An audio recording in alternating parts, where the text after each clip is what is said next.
The bank called me a little after midnight to tell me my son had tried to take money from my account. For a moment, I thought the woman on the phone must have dialed the wrong number, because no mother expects to hear something like that about her own child. I sat there staring at the glowing screen of my phone on the kitchen table while it rang, the pale light flickering across the quiet room, and even before I answered, I felt a strange heaviness settle inside my chest, the kind of feeling that comes when your heart somehow senses trouble before your mind is ready to accept it. When I finally picked up, the woman's voice sounded careful and gentle, almost as if she already knew the conversation we were about to have might break something inside me. She asked if I was Margaret Lawson, and when I told her yes, there was a short silence before she explained why she was calling. Earlier that afternoon, she said, a man had come into the bank asking to withdraw money from a savings account that carried my name. At first, the words didn't make sense to me. I hadn't been to the bank in months, and I certainly hadn't given anyone permission to handle my account. My fingers tightened slowly around the phone while she continued speaking, explaining that the man insisted the money belonged to him, that he had every right to access it. Then she told me the name he gave the teller. My son. For several seconds I could not say a single word. The kitchen around me felt suddenly too still, the quiet pressing against my ears, while the clock above the sink ticked steadily through the silence. A cup of tea sat beside my hand, already cold, and the small yellow light above the stove cast a tired glow across the old wooden table, where my boy used to sit years ago swinging his legs while I packed his school lunches. It is a strange thing how quickly the mind travels backwards in moments like that, because while the woman from the bank was still speaking, my thoughts had already wandered decades into the past, to a time when the man she was describing wasn't a grown man at all, but a little boy running through my front door with dirt on his shoes and grass stains on his knees. He used to throw his arms around my waist the moment he came home from school, breathing hard from playing outside, talking so fast I could barely understand half the stories he wanted to tell me. I remember one evening when he was maybe 8 years old, when he looked up at me with those bright, hopeful eyes children have, and said something that made me smile at the time. Don't worry, Mom, he told me. When you're old, I'll take care of you. I believed him. A mother always believes promises like that. We carry them quietly in our hearts for years, even when life becomes busy and visits grow shorter and phone calls become less frequent. We tell ourselves our children are simply building their lives, that the distance between us is normal, that love doesn't disappear just because time passes. The woman on the phone gently cleared her throat then, pulling me back to the present. She said there was another reason the bank needed to speak with me that night. The man who came in that afternoon hadn't only claimed the account belonged to him. He had also brought something with him, something the bank normally requires before allowing anyone to withdraw: the small blue booklet that had been missing from my house for months. The moment she said that, my hands began to tremble so badly I had to place the phone down on the table and switch it to speaker. I stared at the worn wood beneath my fingers, while the realization slowly settled into my mind like a cold shadow. That book had disappeared along with a few other small things earlier that year, things I had convinced myself I must have misplaced. I had searched the drawers, the cabinets, even the old sewing basket in the hallway closet, but eventually I told myself the same thing many older people tell themselves when something goes missing. Maybe I had simply forgotten where I put it. But the truth was harder to accept. No stranger would have known that book existed or where I kept it hidden inside the house. Only family would know that. The bank clerk kept speaking softly, explaining policies and asking questions, but most of her words drifted past me as my thoughts circled the same painful idea over and over again. My son had walked into that bank believing the money in my account belonged to him, believing he had the right to take it without even speaking to me first. And as heavy as that realization already felt in my chest, I did not yet understand the part of the story that would hurt the most. Because before she ended the call, the woman from the bank told me something else, something that made the silence in my kitchen feel even colder. After my son left the bank that afternoon, the staff had discovered something unusual about the account, something that raised questions they could not answer on their own. And whatever it was, they had not told me everything yet. If I had understood the signs earlier, perhaps none of this would have happened. But the truth is the warning had begun long before that midnight phone call ever reached my house. To understand why my own son believed he could walk into a bank and claim the money his father and I spent our lives saving, you have to go back with me a few years, to the quiet Sunday afternoons when he still came to visit my little house, when the garden outside my window was full of flowers, and when I still believed the distance growing between us was nothing more than the natural rhythm of life. Looking back now, I can see that the first sign appeared on a Sunday that once seemed Looking back now, I realize the first warning appeared on a Sunday that seemed completely ordinary at the time. My son had called the evening before and said he might stop by for lunch, and even though he didn't visit as often as he once had, a mother never loses that small spark of happiness when her child says he's coming over. I woke early that morning and moved quietly through the house preparing things the way I always used to when he was younger, setting 2 plates on the kitchen table by the window, warming bread in the oven, and glancing now and then toward the driveway while the minutes passed slowly by. The house was peaceful, filled with the soft sounds of the kettle beginning to whistle and the low music of an old song playing from the radio. And for a little while, the loneliness that had settled into my days felt lighter than usual. When he finally arrived just after noon, he greeted me with the same quick hug he always did, his arms briefly around my shoulders before he stepped inside and closed the door behind him. At first, nothing seemed different, but as we stood in the kitchen talking, I noticed his eyes moving slowly around the room in a way I had never seen before. It was not the casual glance of someone simply noticing their surroundings. It felt more deliberate than that, as if he were quietly taking inventory of things he had never paid attention to in the past. "Everything still looks the same in here," he said after a moment, his gaze resting briefly on the cabinet beside the refrigerator. I laughed and told him houses do not change very much when the same old woman lives in them year after year. He smiled politely, but there was something about the expression that felt slightly distant, like a mask placed over a thought he didn't want to reveal. We sat down to eat together at the small table by the window, and for a while our conversation stayed comfortably ordinary.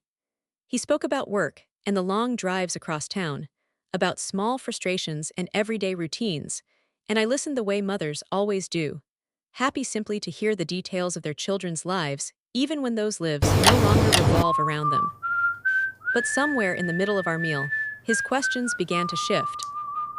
He asked how I had been managing lately, whether the house ever felt like too much to handle on my own, whether I had ever considered organizing my financial paperwork so things would be easier in the future. The questions were gentle enough on the surface, the kind of practical concerns grown children sometimes express when their parents grow older, yet there was something about the careful way he asked them that made me pause. Then he asked something that caught me off guard. "Do you still keep your bank things here at the house?" I looked up at him, slightly surprised by the question, and told him that people my age often preferred keeping certain papers nearby instead of trusting everything to computers. He nodded slowly as if the answer satisfied him, but after that moment, I began noticing something else that unsettled me more than I wanted to admit. His eyes kept wandering through the house. They moved down the hallway, toward the living room shelves, toward the cabinet where my husband's old wooden box sat tucked behind a stack of envelopes. At the time, I tried to ignore the feeling creeping into my chest, because a mother's first instinct is always to protect her child from suspicion, even inside her own thoughts. After lunch, we stood together in the kitchen washing dishes, the warm water running while we spoke about small, unimportant things. For a brief moment, the scene felt familiar again, the way it used to feel years earlier when he was younger, and our home was full of simple routines. But when I stepped into the hallway to put away a stack of folded towels, something stopped me halfway down the corridor. My bedroom door was slightly open. I had closed it earlier that morning, I was certain of it.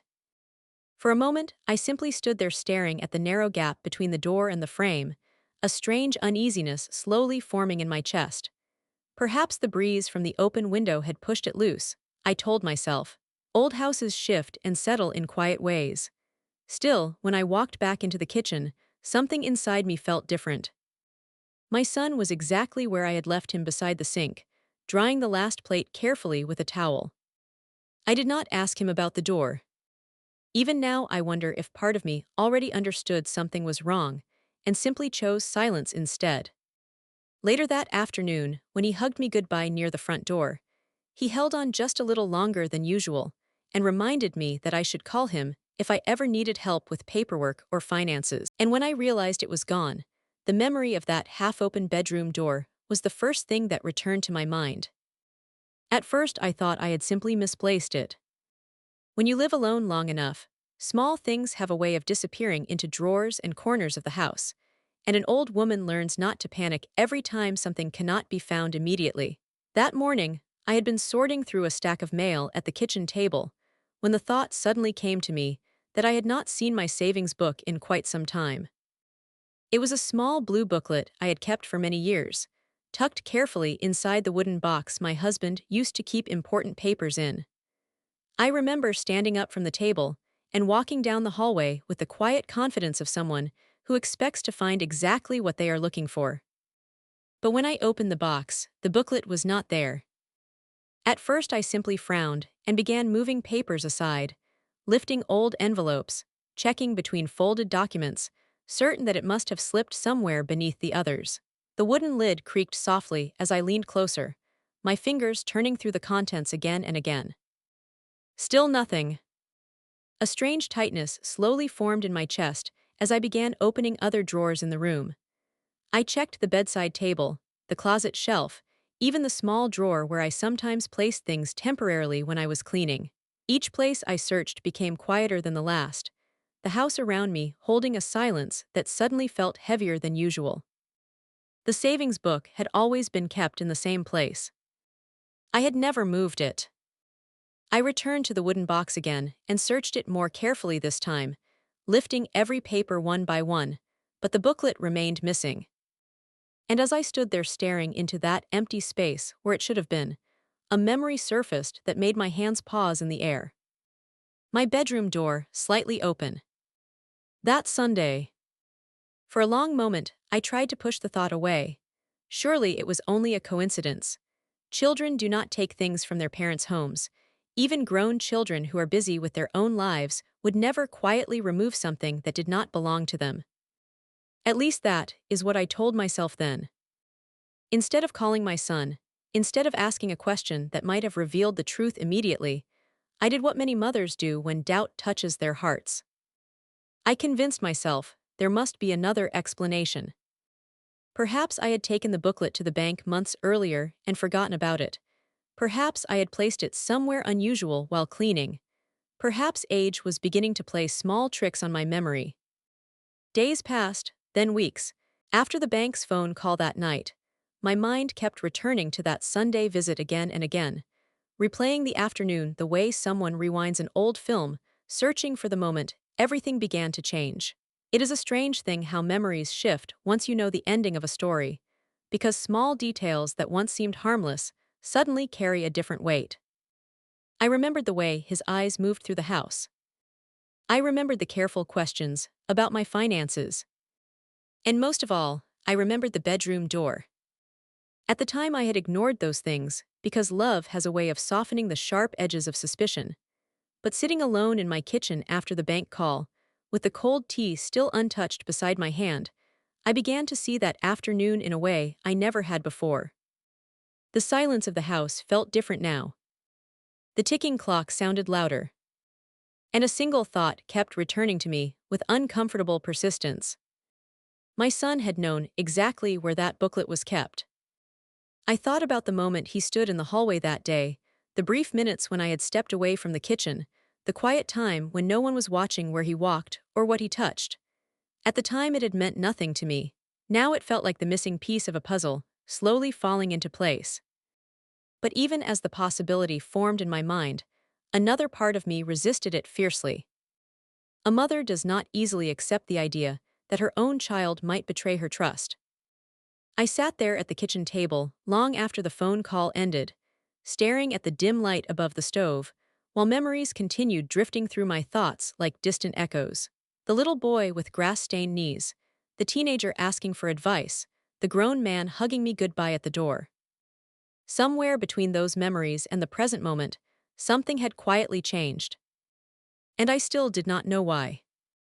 But the bank had promised to call me again the following morning with more information about what had happened that afternoon when my son walked into their office.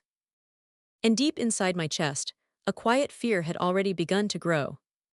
The next morning, the bank called again, and before I even answered the phone, I knew the conversation would change the way I saw my son forever. The sky outside my kitchen window was still pale with early morning light, the kind of quiet hour when the world has not fully woken yet, and I had barely slept during the night.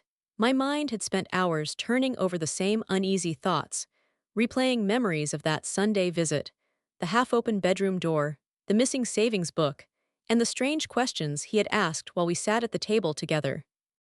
When the phone rang, my heart began beating faster than it had any reason to. The woman from the bank spoke gently again, as if she understood that the truth she was about to share might be difficult for me to hear. She explained that after my son had left their office the day before, the staff began reviewing the account records more carefully. Something about the situation had not felt right to them, she said, and when they looked through the documents attached to the account, they noticed a request form that had been submitted several weeks earlier. A form asking to change the account authorization. My fingers tightened slowly around the phone while she continued explaining that the document included my name and signature, granting permission for another person to access the savings account. The problem, she said quietly, was that the signature on the paper did not quite match the one the bank had on file. For a moment, I did not fully understand what she was telling me. Then the meaning settled into my chest, like a heavy stone. Someone had tried to forge my signature. And the person who came into the bank that afternoon had been hoping the form would allow him to withdraw the money without asking my permission. The woman hesitated before saying the next part, but I already knew the answer before the words left her mouth. The name listed beside that authorization request was my son's. I remember sitting down slowly in the kitchen chair because my legs suddenly felt weaker than they had a moment earlier. The house around me seemed unusually quiet again, the refrigerator humming softly behind me while the clock ticked against the wall. For a long moment, I simply stared at the small crack in the kitchen table where the wood had split years ago, trying to make sense of a truth that did not feel real. My son had not only taken the savings book from my house. He had also tried to prepare the bank paperwork ahead of time.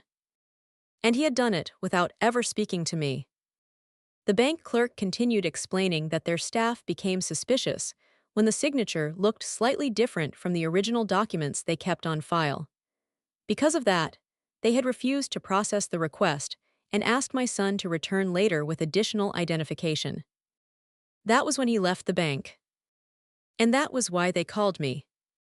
When the conversation finally ended, I remained sitting there in silence for several minutes, the phone resting quietly on the table beside my hand. I kept thinking about the boy who once promised he would take care of me when I was old. And I found myself wondering when that boy had slowly turned into a man willing to forge his own mother's name. But the question that troubled me even more was something the bank clerk mentioned just before the call ended.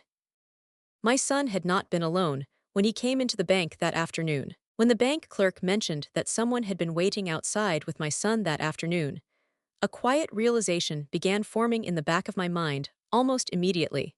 There was only one person I could imagine standing beside him in a moment like that. His wife.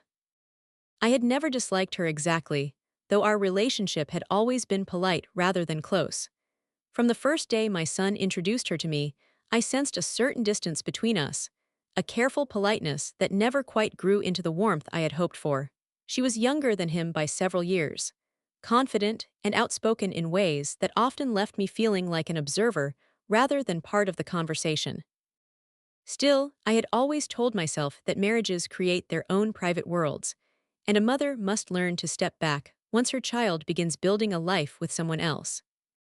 But as I sat in my quiet kitchen that morning, thinking about the forged signature and the missing savings book, I could not ignore a troubling memory that surfaced from months earlier.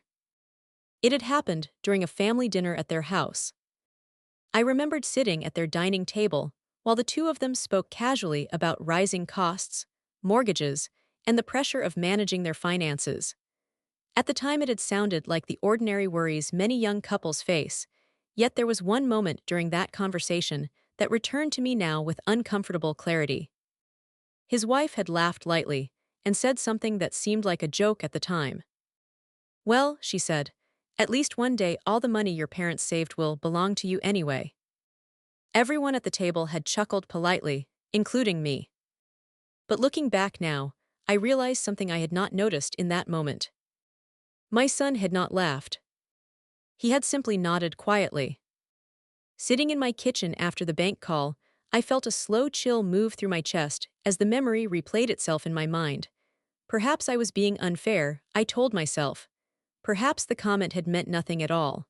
People often say careless things without realizing how they sound.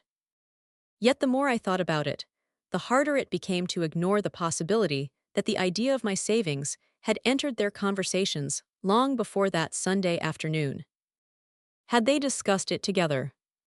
Had someone suggested that the money would eventually belong to him anyway? Had the missing booklet been part of a plan rather than a sudden impulse? These were questions I did not want to ask. But another question soon forced its way into my thoughts, one that frightened me even more.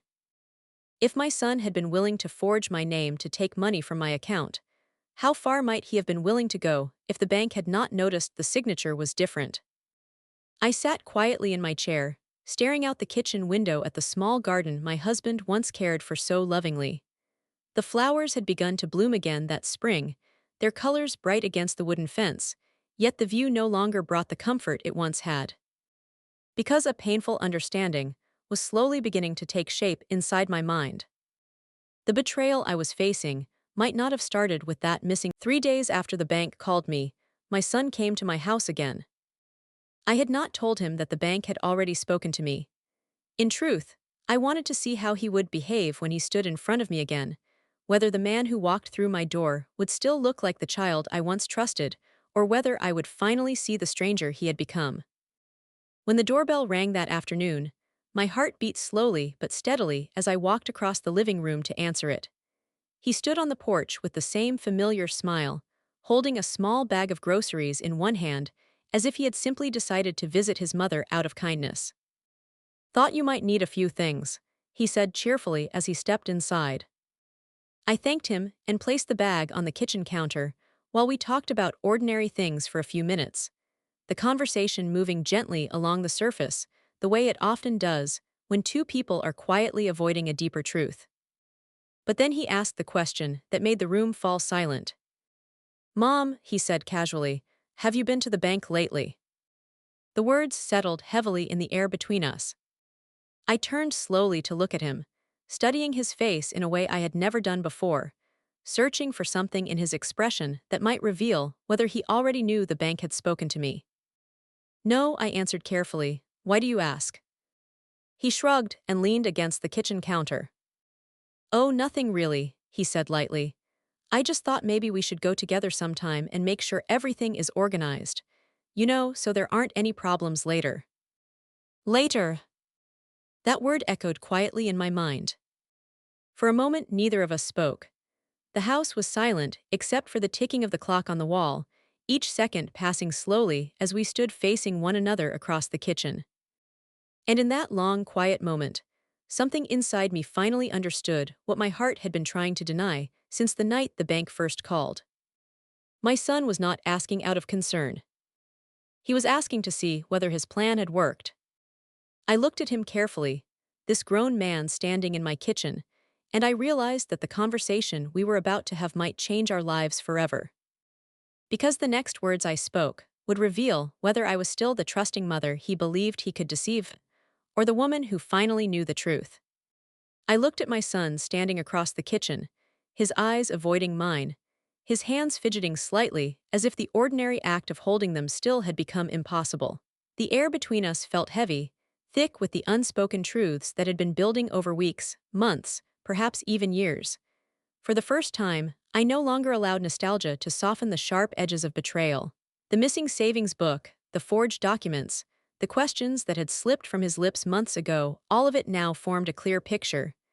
And I knew I had to speak, not as the mother who trusted blindly, but as the woman who finally understood. Why? I asked softly, almost whispering. My voice trembled just enough to betray the pain I had been holding in silence. Why would you do this to me? His eyes darted toward the floor, then back up, searching for some hint of mercy in my expression. He opened his mouth, then closed it. For a moment, I thought he might deny it, deflect it, or try to explain it away with excuses. But the truth is, when someone carries guilt like that, it cannot be hidden behind words for long. I thought you wouldn't understand, he said finally, the voice that once promised protection now sounding small and unsure. I needed it, I needed the money. Hearing him speak those words out loud felt like a physical blow. Not just because of what he had done, but because of the thought that he had calculated it, planned it, and had believed I would never see through it. And yet, beneath the shock and pain, a flicker of something else stirred inside me, a clarity I had been too afraid to reach for before. I trusted you, I whispered, my voice catching. I believed you when you promised you would take care of me. He swallowed hard, looking at me with eyes that no longer carried the warmth of the boy I had raised, but a shadow of the man he had become. And in that moment, the years of small lies, of distance, of unspoken tension, all collided. After our conversation, the house felt impossibly quiet. My son left eventually, and the door closed softly behind him, but the silence that followed was louder than any argument could have been. I sat at the kitchen table, my hands wrapped around the cold cup of tea I had forgotten to drink, staring at the crack in the wood that had been there for years, seeing it now as a symbol of the fracture in the life I had known. The air smelled faintly of the bread I had baked that morning, of the flowers blooming outside the window, yet none of it could bring comfort. The betrayal had carved a space inside my chest that ordinary sounds and sights could not fill. For days I walked through the house as if in a dream, noticing things I had ignored before. The misplaced envelope, the way the curtains swayed in the wind, the quiet hum of the refrigerator. Each small detail reminded me that trust, once broken, leaves a lingering echo in every corner. And every time I closed my eyes, I could see the boy with dirt on his knees, the son who had once promised to protect me, and feel the sting of realizing that the man standing in his place had chosen a different path. I did not call him, and he did not call me. For a long while, we existed in parallel, separated not by distance, but by the silent acknowledgement of what had been done. And yet, as much as my heart ached, I also understood something important. Betrayal, even from someone you love, is a mirror that forces you to see the world differently, to measure who you are, and to decide what you will no longer. Weeks passed before I spoke to him again. When I finally did, it was not with anger, nor with tears that I could no longer hold back. It was with quiet resolve, a voice steadier than it had been in weeks. I told him that the money, the account, the savings, it was no longer about that. It was about trust, about respect, about the understanding that family is not something to be taken lightly. He listened silently, head bowed, eyes reflecting regret and perhaps a flicker of shame. That conversation did not erase what had happened. It did not bring back the boy who ran into my arms with scraped knees or the son who promised he would take care of me. But it did allow me to see that even in betrayal, there is a chance for awareness, for understanding, and for acceptance. I realized I could not change his choices, nor could I undo the past, but I could reclaim my peace. I could rebuild the boundaries that had been broken, and hold on to the love I had for him in a way that no act of greed could diminish. Now, when I sit in the quiet of my kitchen, tea in hand, listening to the soft hum of the refrigerator and the distant chirp of birds outside, I feel a strange sense of calm. The house is still, but it no longer feels empty. I carry the memory of what happened, the sadness, the hurt, and the lessons with me, and for the first time in many weeks, I feel the gentle weight of closure settling into my chest. And as the evening light softens across the wooden table where so many memories have lived, I understand this clearly. A mother's love endures, even when trust is broken, and even when the child she once knew has chosen a path she never imagined. Life continues with its quiet lessons, its pain, its grief, and sometimes its unexpected